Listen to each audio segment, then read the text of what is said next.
Well, Michael and Emma, the parking lot here at this pretty busy shopping center is back open, but you can still see a police presence behind me as this investigation remains very active. Now, Phoenix police say it was an off-duty officer working security for one of the businesses in this area when he got a call to respond to a reported carjacking in this parking lot. And as he was responding to that, the officer, we're told, was in full uniform and announced he was with Phoenix PD.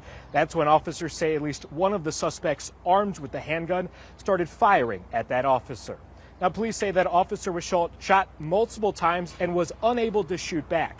At least 3 suspects then took off, but Phoenix police don't know how many total suspects were involved in the shooting.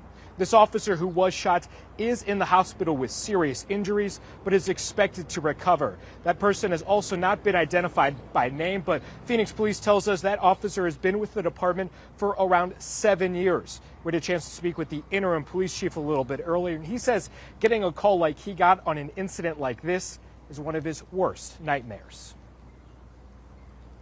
So as police chief, the last thing you want to get is a call like I got last night. I can only imagine what the families felt when they received that same call. We had an officer who was violently attacked while truly doing his job.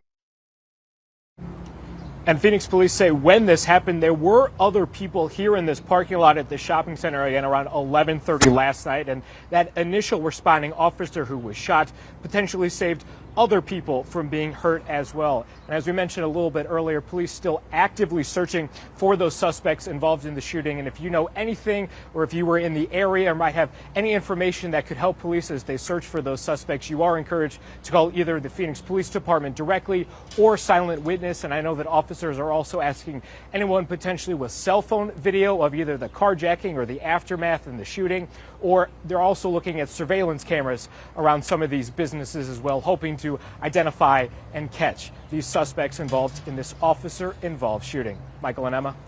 Yeah, certainly hoping that detectives are able to track down those suspects. Zach, you mentioned this officer was off duty at the time. Do we know what business he was working security at in that area? Yeah, well, Phoenix police haven't said exactly which business specifically, but they say it is not uncommon for officers when they're off duty with the department to get contracted by businesses. There are obviously a lot here in the shopping center, and a lot of them are closed today being a Saturday, so I haven't had a chance to speak with a lot of the owners and people that work here, but they say the idea of an off-duty officer working private security is something that is not uncommon for the department, and obviously, carrying over their regular duties as a cop and, responding to a call and an attempted carjacking that kind of sparked what happened here last night. Hopefully he's okay, able to recover fully from this. Zach Proletsky live in Phoenix with the update. Thank you, Zach.